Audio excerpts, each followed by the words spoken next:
విష్ణుమూర్తికి 21 అవతారాలు ఉన్నాయని తెలుసు. కానీ అవి ఏంటి? వాటి పేర్లేంటి అనేది ఎవరికైనా తెలుసా?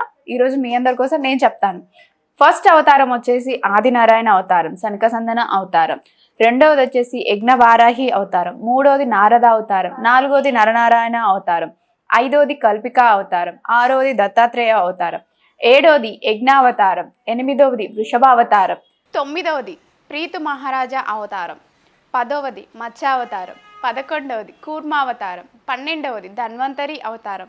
13వది మోహిని అవతారం. 14వది నరసింహ అవతారం. 15వది వామన అవతారం. 16వది పరశురామ అవతారం.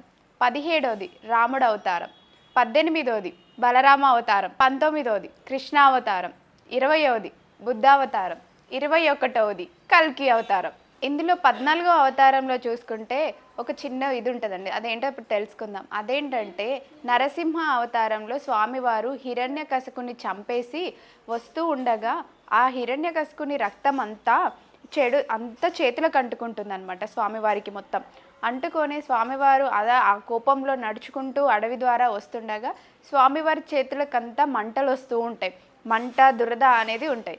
స్వామివారు చూస్తూ చూస్తూ ఏం చేయాలా అని ఆలోచిస్తూ అక్కడే ఉన్న నేరేడు చెట్టు వైపు చూస్తారు.